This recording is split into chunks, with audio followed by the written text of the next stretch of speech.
pleasure to sit with you, both of you, today. I just want to do some introductions for the taping. My name is Veronica. I'm the Assistant Director of the Institute for Urban and Minority Education here at Teachers College, Columbia University. And we've had a wonderful relationship with Mr. McIntosh and Wadleigh Secondary School for the last about 4 years now. But today, I am also equally honored to sit with this wonderful, wonderful individual across from me, Professor West. And I just want to just shoot out a couple of questions. Have you guys have an opportunity to have just an informal discussion about where we are today. So, Mr. McIntosh, tell me a little about your program here at the library and why you thought it was important to bring Professor West here to speak to the young people.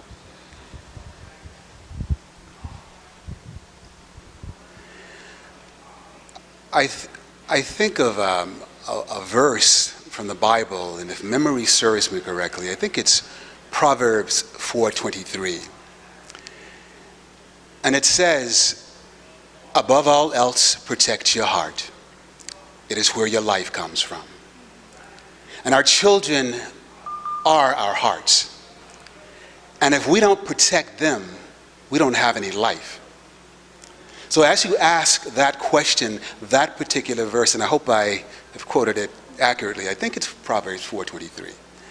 As you ask that question, that particular verse resonates in my mind because it is important to protect our hearts. And as I reflect on that verse, I remember something that another poet writer said when she said that having a child is like having your heart walk outside of your body. And I can understand that. Because if your heart is outside of your body, that organ which personifies love and caring, I think it's the essence of who we are. Our children are like having our hearts walk outside of our bodies. And to the final part of your question with respect to my dear brother, Dr. West, it's a humbling experience for me to even sit in his presence. I grew up in Augusta, Georgia. I know outhouses and I know wells, water taken from wells and pumps that we had to prime. I know picking cotton. I know the struggle of my parents. I know the agony and the suffering that my people have endured just so that I could sit here. And whenever I'm in the company of a brother or sister that speaks to that experience so eloquently, it says to me that we have a great and glorious destiny that nobody can blemish. And so it's humbling for me. I can't think of anybody else other than this brother to have here at this moment in this time. You know, I think of like Malcolm X. I mean, that would be, the next comparable figure that I can think of. But I think that for me, having Brother West here, and sometimes I think I need to sit at his knee and take some notes. Thank you. But Professor West is not the only outstanding individual you've had come to the school. So can you briefly talk a little bit about the history of your library program and what it's meant to the students here and the staff here at Wadleigh High School? You know, I was talking to Brother West earlier, and I was telling him that when I initially wrote to him, I quoted Maya Angelou when she said that we define ourselves in relationship to our heroes and our sheroes. In talking to some old heads or old school Harlemites, they would tell me that oftentimes they could walk out their door during the Harlem Renaissance or during a different period when Harlem was in vogue, and they could see Paul Robeson. They could see Anna Bontemps. They could see Charles Drew. They could see Malcolm X. Being able to relate and touch those brothers and sisters, or Zora Neale Hurston, it let them know that whatever they could dream and could conceive was within reach. So it's been my position and my concern and my design and desire to bring as many brothers and sisters of substance into this space so that these young men and women can see others who, especially those who look like them, that they can touch, they can see, they can hug, they can embrace. And the intention was to inspire and encourage them to be all that they could possibly be. So Dr. West, of course, he's the crown jewel, but we've had guests as various as an American Idol winner. We have a program here called Mentoring in Medicine, where I have doctors to come in once a week and to talk and mentor students. We've had poets, the last poets. We've had Congress people.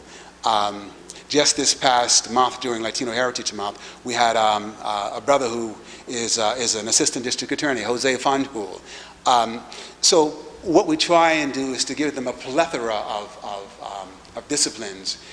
Hopefully they will see something in those individuals that resonates with them and will encourage and inspire them to be all that they can possibly be. Thank you. Thank you.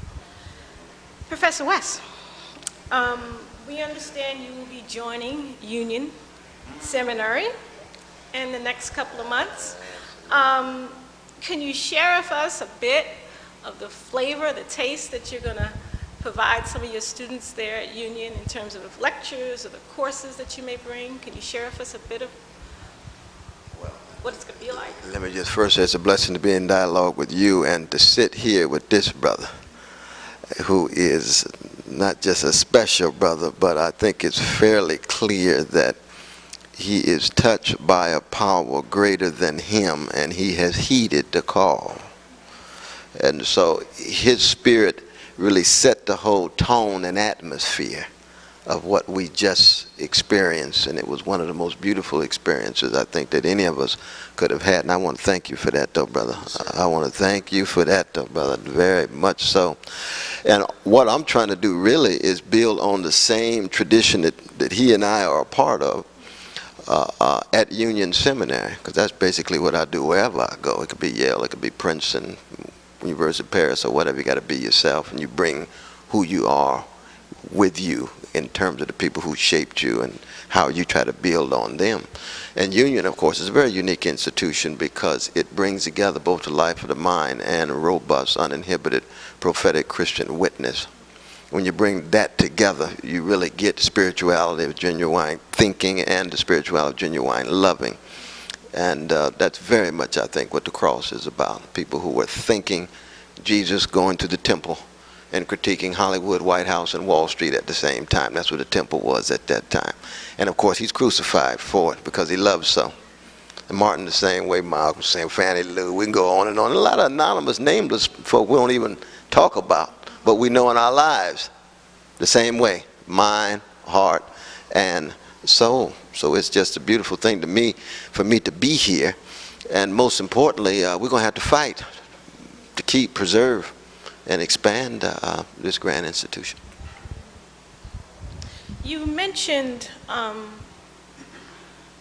your earlier talk, the gathering we just had here this morning with the incredible students here from Wadleigh. Very powerful, very moving. But I kind of want to dovetail with something else, with other things that are going on in your life. You just came off of a multi-city tour, poverty tour, and you're here, and you spoke to our young people here in Harlem today, who in many respects, your tour continues right here in Harlem because of our unemployment rates here, and so many living near poor here and in poverty. What did you learn from your tour that you did not know before you went on tour about America's poor community? I learned that there were actually more middle-class folk who experienced downward mobility and downscaling than I had thought. I already knew about the rich dignity and humanity of poor people, the resistance, the joy that that poor people find in whatever circumstance they are, but also the wounds and scars and bruises that they wrestle with every day. So I just saw that, but I already knew about that. But when Brother Tavis Smiley and I ran into all of these middle-class folk living in cars, it was something new. And they had a different perspective. Some of them had been conservative, had put poor people down. Because, you know, in America, poverty's been criminalized. Poor people have been demonized. And so there's been an indifference toward poor people, even contempt toward poor people. And our attempt is to build on Martin Luther King and Fannie Lou Hamer's legacy and say we got to turn that around and create a whole new atmosphere. People can see the rich humanity and the preciousness of poor folk and begin to have policies that put poor and working people at the center. Thank you. So this is my last question, final question, actually to both of you. What do you think, and you kind of touched on this, Professor West, during your talk, but for those who are watching now, what do you believe our young people need to do and know, and/or know, to combat the challenges that they will experience towards, as they move towards gaining personal and then also professional success? I mean, what do you think they need to know and/or do? Earlier, my dear brother, Dr. West, talked about finding your own voice. And I think that's really important. He mentioned that oftentimes we have, young people I should say, and some of us, have the proclivity towards being something other than the authentic. We become clones. We become ordinary. And you can never, ever achieve any kind of liberation. First of all, we're talking about psychological liberation. Brother West also mentioned earlier Parliament Funkadelic, and he talked about making it funky. And I remember a quote when I was much younger, and I don't know if I can say this word, but it really isn't vulgar. But I think it was Clinton, some member of Parliament, Funkadelic, they would say, if you free your mind, your ass will follow. When those brothers said, free your mind and your ass will follow, it rings true.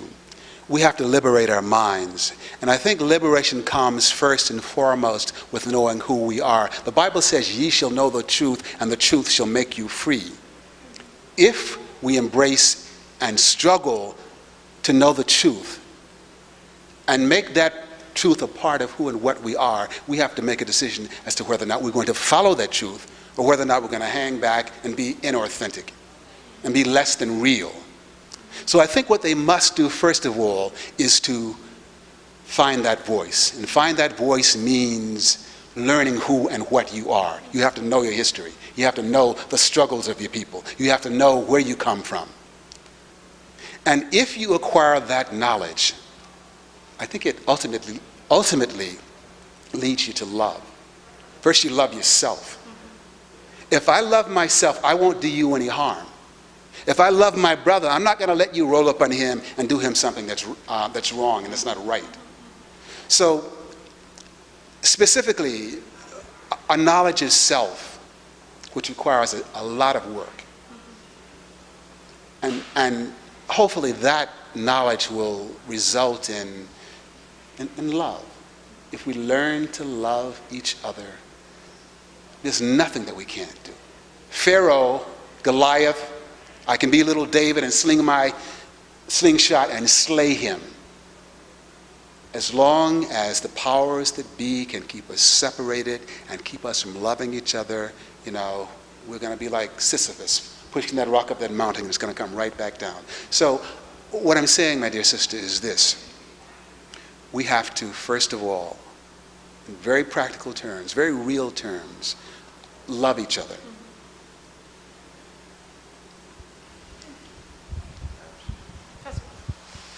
No, I think that says it. I think that really does say it. I think that young folk have to recognize that they are who they are because they've been loved. That's true for all of us. And I was blessed to write a song with Brother Bootsy Collins on his last album, Funk Capital of the World, called When Love is a Threat. And love is always a threat to superficial sleepwalkers who are afraid to experience the real thing. Always. You know, the great Harlemite James Baldwin used to say, love forces us to take off the mask we know we cannot live within, but fear we cannot live without. So we got to get this fear outside of us, this sense of being intimidated, this sense of being scared all the time, and let loose. And that power, that creative energy that comes from love in all of its different forms. So I think Brother McIntosh just laid it out. It's the caravan of love that the Jasper Isley sang about. Nothing like it. So thank you again, Mr. Paul McIntosh and Professor Cornel West. We're here at Wadleigh Secondary School for the Visual and Performing Arts, and thank you for today.